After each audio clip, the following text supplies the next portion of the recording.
Hey everyone, this is Caly. Thanks so much for being here with me today. We're going to be creating a Mother's Day card with lots of florals, with stenciling and some ink blending. So let's get started here.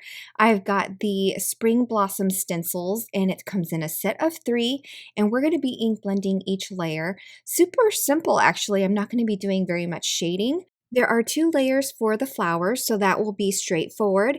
And then for the foliage, there's just 1 layer, so that's where I'm going to be doing some shading.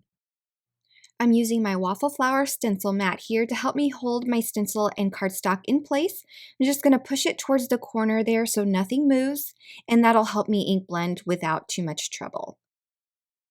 Okay, so I'm going to start off with some jalapeno ink here. This is the lighter green that I'm going to choose, and we're going to apply a single layer all across this stencil, and we're going to do an even application of this ink so that we can get coverage of all of the little specks and foliage that's on this stencil. I used a smaller brush, but since we're doing an even application, you really could use a larger brush. I just grabbed one and am going with it. So I'm going to fully cover the entire panel here, and then when we're done with the jalapeno ink, I'm going to bring in the clover ink. This is a new color from Lawnfawn. It is a darker, truer green, more like a hunter's green. So I'm just going to apply that darker ink into the nooks and crannies and at the bottom of the foliage stems.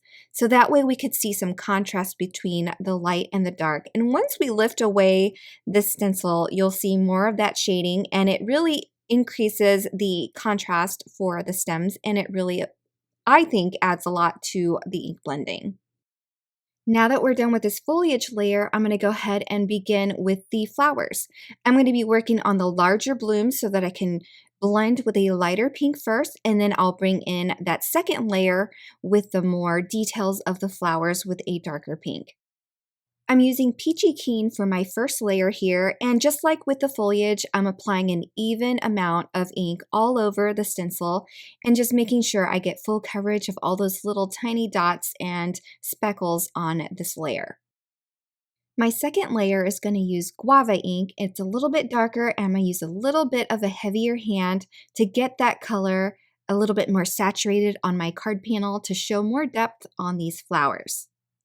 So I'm going to do the same thing, an even layer. I don't need to do much ink blending because these are layered and they are the perfect amount of contrast between the flower and the details of the flower.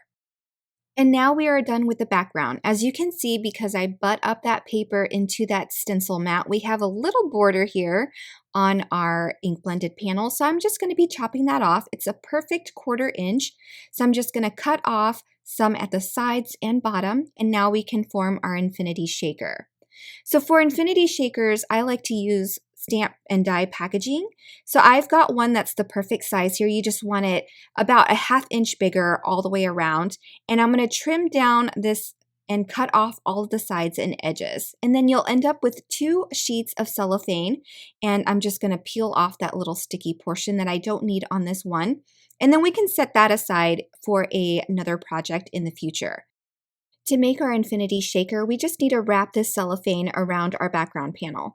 So I've got my background panel on the cellophane. We're going to create an envelope all the way around. So in order to do that and make things easier without a lot of cellophane overlap, we're just going to cut the corners at a perfect 45-degree angle at the corner. So I'm just chopping it straight off at the corners, making sure that it's all aligned and we don't have any excess hang off or cutting too much off. And as you can see, that just looks like a perfect frame for our card panel. And we're going to use double-sided adhesive to fold up those little flaps to create our envelope for our shaker. We're going to work on creating an envelope that's open first so we can fill it up with sequins later. So I'm working on the bottom first. I'm applying a 1/4 inch double-sided tape, and I'm going to use my fingers to lift that flap up without moving any of the other parts, and that'll seal that flap in place. So I'm just going to rotate my panel here and work on the sides. So I'm applying, again, some double-sided tape, lifting that cellophane and adhering it in place, and then I'll do the same thing to the other side, and that will create a nice and snug envelope. You don't want it to be too tight, but you also don't want it to be too loose either for the shaker components to move around. It's completely up to you. I like it a little snug. So I'm leaving the top open for now, and we're going to add some sequins. I've got some hollow hearts here from Lucy's cards, as well as some Trinity stamped soapy bubbles. I don't know how much I'm adding in. I'm just eyeballing it. Maybe a quarter to a half teaspoon of each. And then shake it up and see how you like it. If you want to add more, you can add more. And if you've added too much, you can take some out. But I think this is about what I like. So when you're happy with it, you can go ahead and seal the top of your infinity shaker. Super fun and super easy, and it creates a low bulk shaker card. And if you wanted to add jewels, just account for that and add more spacing for your cellophane.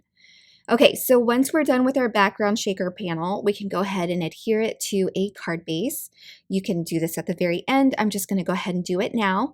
I'm applying some more double-sided adhesive to attach to my card base, and this will make sure that it stays nice and sturdy and adhered down at all 4 of the corners, and nothing is lifting up. Okay, so now that our shaker infinity panel is ready, we can go ahead and embellish this card with our sentiment and all the flowers that I'm going to be using to adorn on top of this shaker panel.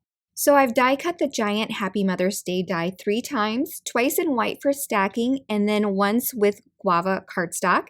And I'm going to use some Guava ink, the same ink that I used on the flowers of the stencil, and I'm just going to ink blend all the way around the outer edges of the giant Happy Mother's die to give it more color and interest. And then I'll use some liquid glue to adhere all of the layers together for dimension. Now to adhere this to our cellophane, we want to make sure that we use something that's super strong and sturdy. So I'm using some 1/8 inch double-sided tape here. It fits perfectly on the back of those letters. So I've applied some of that. And if I hadn't stacked the 2 white layers underneath, I could have also used foam adhesive, and that would have been a good alternative as well.